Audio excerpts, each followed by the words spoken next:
এই ডায়েটটা কিন্তু একদম হাই প্রোটিন ডায়েট। এটা প্রোটিন, ভিটামিন, ক্যালোরিজ সবকিছু একদম একটা পারফেক্ট ভাবে থাকে। এই ডায়েটটা যদি আমি খেয়ে জিমে যাই তো আমার এনার্জি একদম ভালো থাকবে, আমি যে কোনো ওয়ার্কআউট ভালো করে ইজিলি করতে পারি, আমার সেইটা শক্তি বা এনার্জি দুটো একদম পারফেক্ট থাকবে। তো আপনারা এই মতো নর্মাল ডায়েট করে যদি আপনারা জিমের মধ্যে যান তো এনার্জি একদম মাস্ট পাবেন বন্ধুরা। এটা খুবই একটা ভালো এনার্জি পাবেন যদি আপনারা শুধু এই ছোট্ট একটা ট্রিক ফলো করে বাস ওয়ার্কআউট করেন না, বাস একদম কাঁপি, আর কিচ্ছু দরকার নেই, আপনার বডি হবেই হবে। জয় হিন্দ বন্ধুরা, welcome back to my channel Bangla body fitness. তো বন্ধুরা আজকে আমি দেখাবো যে ভিডিওটা খুব একটা ইম্পর্টেন্ট। তার আগে কথা বলি বন্ধুরা, আজকে বেসিক্যালি ভিডিওতে দেখাবো সেটা হবে একটা বন্ধুরা আমি ডায়েটের ভিডিও, মানে ডায়েট বলতে কি খাবারের ভিডিও দেখাবো। সেটা কি দেখুন আমরা কি করি বন্ধুরা, আমি একটা কথা আমিও বুঝতে পারছি হয়তো আপনাদের এই প্রবলেমটা হয়ে থাকে, তো আজকে আমি আপনাকে ডিটেলসে বলতেছি। তাই ভিডিও শুরু থেকে লাস্ট দেখুন, ভালো একটা ইনফরমেশন ভিডিও হতে চলেছে। আমাকে অনেকজনে মানে জিজ্ঞাসা করে এই ভিডিওটার সম্বন্ধে বানানোর জন্য। তো আমি আজকে যে ভিডিওটা বানাবো খুবই একটি ইম্পর্টেন্ট ভিডিও। তো আজকের ভিডিও কি হতে চলেছে, আজকের ভিডিও হতে চলে যে জিমে যখন আমরা জিমে যাই, জিমে যাওয়ার পরে আমার কিছুটা ওয়ার্কআউট করার পরে আমার শরীরে কি হয়, একদম এনার্জি থাকে না, লো এনার্জি হয়ে যায়, কিংবা আমার শরীরে কোনো শক্তি থাকে না, কিংবা আমার শরীরে কোনো মানে করো সেই মতো তাগত থাকে না যে আমি ব্যায়াম করবো বা এক্সারসাইজ করবো। আমার পুরো দুর্বল দুর্বল মানে মনে হয়। শুধু আমার না, আপনাদেরও এই প্রবলেমটা তো হতে চলে হয়, অনেকজনের হতে মানে শুরু হয়। তো আজকে আমি করবো বন্ধুরা যে এমন একটা মানে ডায়েট, মানে এমন একটা খাবারের কথা বলবো, হালকা শুধু বলবো না, দেখে দেবো যে খাবারটা খেয়ে আপনারা যদি জিম করা যদি এক ঘন্টা আগে যদি খাবারটা খান তো আপনাদের শরীরে একটা এমন শক্তি আসবে বা এমন একটা জোশ আসবে যে আপনারা খুব ভালোভাবে আপনারা মনে করো জিমে গিয়ে এক্সারসাইজ করতে পারেন, বা আপনার জিমে গিয়ে খুব বাড়িয়ে ভাবে এক্সারসাইজ করে আপনার মাসলটাকে পাম্পিং করে ফুলাতে পারেন। তো আজকে যেটা ভিডিওটা হবে বন্ধুরা খুবই একটা ইম্পর্টেন্ট ভিডিও, তার সম্বন্ধে আজকে আমি পুরো ডিটেলস আপনাদেরকে ভিডিওতে বলবো, আর কিভাবে আমি এটা বানাই আর আপনারা কিভাবে বাড়িতে বানাবেন সেটা সম্বন্ধে বলবো। তো কি কি লাগবে সেগুলো আগে বলতেছি, তো ভিডিওতে শুরু থেকে লাস্ট অবধি দেখুন, তাহলে ভালো ডিটেলস পাবেন। তো বন্ধুরা এখন আমি দেখাবো আপনাদেরকে যে কি কি দিয়ে এই খাবারটা আপনারা বানাতে পারেন। তো বন্ধুরা প্রথমত আমি যেগুলো দেখাইতেছি আপনারা ধ্যান দিয়ে দেখুন, আর ভালো করে যদি বুঝতে না পারেন তো আমি স্ক্রিনশট লাগাই দেবো, ওইখানে থেকে দেখে আপনারা দোকান থেকে বাজার থেকে কিনতে পারেন। তো প্রথম যেটা হবে বন্ধুরা সেটা দেখুন কি। তো বন্ধুরা প্রথম যেটা হবে সেটা হবে আমাদের দেশি কাবুল চানা। তো বন্ধুরা একটা কথা মনে রাখবেন, এগুলা কিন্তু মানে তুরন্ত হয় না, এগুলা আপনাকে জলে কিছুক্ষণ ভিজিয়ে রাখতে লাগবে, মানে 1 থেকে 1.5 ঘন্টা বা 2 ঘন্টা আগে জলে ভিজিয়ে রাখবেন। তারপরে কিন্তু এগুলা আপনাকে সিদ্ধ করে খেতে লাগবে, সিদ্ধ করে, এখানে অন্য কিছু না, শুধু সিদ্ধ করে খেতে লাগবে। সেটা কি আমি আজকে আপনাকে পুরো সিস্টেমটা দেখাই দেবো আর বুঝাই দেবো। তো বন্ধুরা আমি এটা বাজার থেকে নিয়ে এসেছি, এটাকে বলা হয় দেশি কাবুল চানা। আপনারা তো দেখতে পাচ্ছেন এখানের নেম দেশি কাবুল চানা। তো এইখানটার যে মানে করো প্রোটিনটা আছে দেওয়া, সেখানটা আছে বন্ধুরা 23 গ্রাম, মানে 100 গ্রামের মধ্যে আপনারা 23 গ্রাম প্রোটিন পাইতেছেন। তো এর বেশি প্রোটিন কোথাও পাবেন বন্ধুরা, এখানে 100 গ্রামের মধ্যে আপনার 23 গ্রাম প্রোটিন, মানে বিশাল প্রোটিন পাওয়া। আপনারা হয়তো এখানে দেখতে পাচ্ছেন, যদি দেখতে আপনার আমি সাইডে আমি স্ক্রিনশট লাগাই দেবো, আপনারা দেখতেন। তো বন্ধুরা দেশি কাবুল চানার মধ্যে আছে 23 গ্রাম প্রোটিন। তো এরপরে আমি যেটা দেখাবো বন্ধুরা, এই যে এটাকে বলা হয় রাজমা। আপনারা তো দেখতে পাচ্ছেন নামটা রাজমা।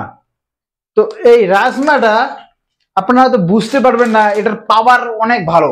প্রত্যেকটা বডি বিল্ডার বা প্রত্যেকটা জিম ফিটনেস ছেলে আপনাকে এটা খাবার সাজেশন অবশ্যই করবে যে এটা খান, ভালো রেজাল্ট পাবেন, এটাতে ভালো রেজাল্ট পাওয়া যায় এই রাজমাতে। তো এই রাজমাটাও আমরা উইকেন্ডে মিক্স করে খাবো। তো এই রাজমাতে প্রোটিন পাওয়া যাবে 19 গ্রাম প্রোটিন পাওয়া যাবে। এখানে খুব মোটামুটি প্রোটিন পাইতেছেন আপনারা, 19 গ্রাম পাইতেছেন, 100 গ্রামের মধ্যে 19 গ্রাম পাইতেছেন। এনার্জি পাইতেছেন 333 ক্যালোরিজ এনার্জি, মানে একদম ফাটাফাটি এনার্জি পাবেন, একদম হাই। এখানে কোনো সুগার টুগার নাই, তো খুবই ভালো জিনিস। আপনারা এটা আপনারা ওইখানটায় মিক্স করে আমি দেখাইতেছি, শুধু কি কি খাবো সেটা আপনি আগে বলতেছি। তো বন্ধুরা নেক্সট হচ্ছে আমাদের সয়াবিন। তো এখানে একটা কথা বলি, সয়াবিন মতলব আপনার ওই বড় বড় সয়াবিন গুলো ভাবেন না, এটা এই যে দেখুন এই সয়াবিন, আপনারা দেখতে পাচ্ছেন নামটা, হ্যাঁ সয়াবিন। তো এটা দানাগুলো দেখতে পাচ্ছেন আপনার কত ছোট ছোট দানা, হ্যাঁ এটা কিন্তু গাছে হয়, এটা আপনার ওই যে আটা দিয়ে বা ময়দা দিয়ে বানানো হয় না। হ্যাঁ ওই সয়াবিনেরও কাজ আছে, ভালো প্রোটিন পাওয়া যায়, কিন্তু এটা আলাদা সয়াবিন। এটা আপনারা দেখতে পাচ্ছেন ছোট ছোট একদম দানা, দেখুন ছোট ছোট দানা, এটা ভালো সয়াবিন। তো এটাতে আপনারা অনেক মানে পাইতেছেন আপনারা প্রোটিন, এটাতে পাইতেন প্রোটিন বন্ধুরা 39 গ্রাম। আপনারা তো যদি দেখতে আপনারা আমি সাইডে স্ক্রিনশট লাগাই দেবো, ফটোর মধ্যে দেখেন 39 গ্রাম, মানে 100 গ্রামের মধ্যে 39 গ্রাম প্রোটিন। পাইতেছে। 39 গ্রাম প্রোটিন, বিশাল প্রোটিন, একদম হাই, আপনারা তো বুঝতে পারবেন না, বিশাল। তো এই সয়াবিনটা যদি আপনারা একবার খেতে পারেন তো খুবই ভালো, একদম ভালো রেজাল্ট, ভালো। তো এই তিনটে জিনিস আপনারা কিভাবে খাবেন, কিভাবে মানে রেডি করবেন, কিভাবে তৈরি করবেন, সেটা আজকে আমি আপনাদের দেখাবো পুরো ডিটেলসে। তো বন্ধুরা, আজকে বেশি কিছু না বলে আমি আপনাদেরকে ডাইরেক্ট দেখাতেছি এগুলা আপনারা কিভাবে খাবেন আর কিভাবে এগুলা আপনারা খেয়ে বডি করবেন। তো বন্ধুরা দেখুন, আমি আজকে আপনাকে দেখাইতেছি হিসেবটা। তো প্রথমত আমি সয়াবিন নিব, আমি দেখাইতেছি।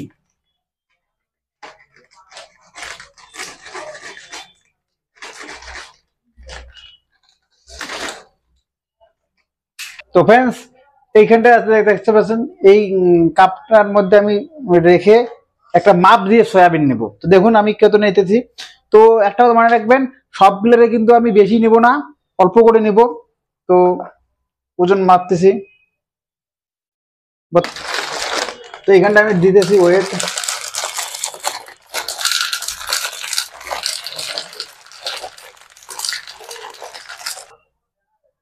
তো বন্ধুরা, এইখানটা আমি 25 গ্রাম নিয়ে নিয়েছি, সয়াবিন 25 গ্রাম নিয়ে নিলাম। আবার এটা রাখলাম সামান। এবার নেব রাজমা 25 গ্রাম। তো বন্ধুরা, এটা আমি 25 গ্রামের মতো নিয়ে নিয়েছি। তো এরপরে যেটা নেব সেটা হচ্ছে আমাদের দেশি কাবুল চানা। তো এটাও আমি ওই 25 গ্রামের মতোই নেব।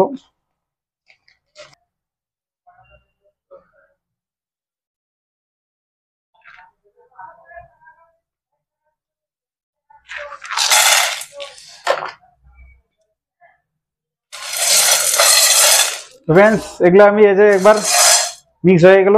এবার এগুলো আমি জলের মধ্যে ভিজাই রাখবো। দেখুন, এগুলো এবার জলের মধ্যে ভেজানো হয়ে গেছে। তো এবার আমি কমন এগুলোকে 10 মিনিট কিংবা 20 মিনিট ভিজিয়ে রাখবো। তো তারপরে এগুলো ভালো করে জলে ভিজিয়ে রাখবে। তো আপনারা চাইলে একটু বেশি করে সময় দিয়ে ভিজিয়ে রাখুন, 1 থেকে 1.5 ঘন্টা। তো আমি সময় কম দেখি 10 মিনিট থেকে 12 মিনিট ভিজিয়ে রাখছি। তো ফ্রেন্ডস, আমি এদিকে সিদ্ধ করতেছি এগুলো। তো আপনারা ধ্যান রাখবেন, এইভাবে সিদ্ধ করবেন। সিদ্ধ করার পরে আমি দেখাইতেছি কিভাবে আপনারা খাবেন, কিভাবে কি করবেন। প্রথমত আমি সিদ্ধ চড়িয়ে দিলাম, এখন হতেছে, কিছুক্ষণ জ্বালাবো, সিদ্ধ করবো। তো বন্ধুরা দেখুন, আমার সিদ্ধ হয়ে গেছে। এখন আমি এখানে টেস্ট করার জন্য একটুখানি লবণ দিয়েছি। তো আপনারা যদি চান তো দিতে পারেন, অসুবিধা নেই, লবণ দিলেও টেস্টটাও একটু ভালো। তো বন্ধুরা, আমাদের ডায়েট দেখুন তৈরি হয়ে গেছে, খাবার। তো এখানটা আমি যারা জিলা জলে দিয়েছিলাম, মনে রাখবেন এখানে আমি তেমন কিছু দেই নেই, শুধু টেস্ট করার জন্য একটুখানি লবণ দিয়েছি, লবণ মানে নিমক যাকে বলা হয়। তো একটা কথা মনে রাখবেন, আপনারা যেটা চাইলে দিতেও পারেন, না দিতে পারেন, এটা আপনাদের উপর নির্ভর করে। যদি আপনারা একটু টেস্ট চান তাহলেও তো সামান্য পরিমাণে দেবেন। তাই বলি একটু বেশি ভাতটা লবণ দেবেন না, নাহলে মানে প্রবলেম হবে, মানে খারাপ হবে। আপনারা সামান্য পরিমাণে একটু লবণ দিবেন, দিয়ে আপনারা মিক্সচার খেতে পারেন। তবে বন্ধুরা, আমি এটা ডাইরেক্ট মানে করে সিদ্ধ করেছিলাম গ্যাসের মধ্যে। তো আপনারা চাইলে কুকারও, প্রেসার কুকারও সিদ্ধ করতে পারেন। কিন্তু প্রেসার কুকারে সিদ্ধ করলে কি হয়, মানে ওটা চাপের মাত্রায় মানে সিদ্ধ হয় না, যার জন্য একটু সবকিছু একটু কমে যায়, প্রোটিন ভিটামিন মানে একটু কিছু কিছু মাত্রায় কমে যায়। আপনারা ন্যাচারালি ভাবে সিদ্ধ করতে পারেন কড়াইয়ের মধ্যে, তো ভালো হয়। তো আপনাদের কাছে যদি সময় থাকে না, তো আপনার প্রেসার কুকারে সিদ্ধ করতে পারেন, খুব ভালো। তবে মনে রাখবেন, এই ডায়েটটা কিন্তু একদম হাই প্রোটিন ডায়েট। এটার প্রোটিন, ভিটামিন, ক্যালোরিজ সবকিছু একদম একবারে পারফেক্ট ভাবে থাকে। এটা যদি আপনারা খান, তো আমি এটা সবগুলো মাত্র কোনো মানে 25 গ্রাম করে নিয়েছি। এখানটা 25 গ্রাম করে নেওয়ার পরে আমার প্রোটিন, ভিটামিন সবকিছু একদম মানে হাই হয়ে গেছে। প্লাস আমাদের যে মানে যেটা এনার্জি দরকার, যেটা এনার্জি, সেটা একদম হাই হয়ে গেছে। এই ডায়েটটা যদি আমি খেয়ে জিমে যাই, তো আমার এনার্জি একদম ভালো থাকবে। আমি যে কোনো ওয়ার্কআউট ভালো করে ইজিলি করতে পারি, আমার সেইটা শক্তি বা এনার্জি দুটো একদম পারফেক্ট থাকবে। তো আপনারা এই মতো নর্মাল ডায়েট করে যদি আপনারা জিমের মধ্যে যান, তো এনার্জি একদম মাস্ট পাবেন বন্ধুরা। এটা খুবই একটা ভালো এনার্জি পাবেন যদি আপনারা শুধু এই ছোট্ট একটা ট্রিক ফলো করে বাস ওয়ার্কআউট করেন না, বাস একদম কাপি, আর কিচ্ছু দরকার নেই, আপনার বডি হবেই হবে, আপনার এনার্জি হবেই হবে। তো বন্ধুরা, আজকে আমি দেখালাম, এটা অনেকজনে মানে আমাকে কমেন্ট করে জিজ্ঞেস করছেন যে হালকা একটা ডায়েট বলো, যে ডায়েটটা খেয়ে আমি একটু শক্তি এনার্জি ফিল করবো, জিমের মধ্যে গিয়ে ডাম্বল মেরে আমার বডিটাকে তাগড়া করতে পারি, পাম্প করতে পারি। তো আজকে আমি এটা নর্মাল একটা ডায়েট বললাম। এর পরের ভিডিওতে আমি অবশ্যই বলবো যে প্রোটিন, প্রোটিন আপনারা কিভাবে বানাবেন বাড়ির মধ্যে, যদি আপনার বাজেট মানে না থাকে, ডাব্বা কিনানোর মানে পাউডার কিনানোর যদি বাজেট না থাকে, তো আপনার বাড়ির মধ্যে থেকে কিভাবে প্রোটিন বানাবেন সেই রকম আমি একটা ছোট্ট একটা ভালো ইনফরমেশন, একটা ভালো কার্যকরী ভিডিও ওই মানে এই ভিডিওর মধ্যে বলবো, যে প্রোটিন আপনারা বাড়িতে থেকে কিভাবে ইজিলি বলতে পারেন। তো এটা বলবো, আপনারা কমেন্ট করলে তবেই বলবো। তো বন্ধুরা, আজকে ভিডিওটা শেষ করার আগে একটু খেয়ে দেখি কিরকম টেস্ট হয়েছে।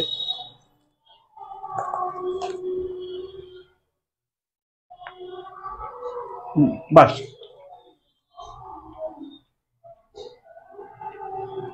পারফেক্ট। এটা খেয়ে যদি আপনারা জিম করেন তো 100% আপনার বডি হবেই হবে। তো বন্ধুরা, আজকে ভিডিও এটাই, আশা করি আপনারা ভালো করে বুঝতে পারেন। আপনার নর্মাল ডায়েট খেয়ে আপনার বডি করুন, 100% বডি হবে। দেখা হবে পরবর্তী একটা ভিডিও, ততক্ষণ ভালো দিন, সুস্থ থাকুন, বডি বানিয়ে ফিট থাকুন। জয় হিন্দ, বাই বাই।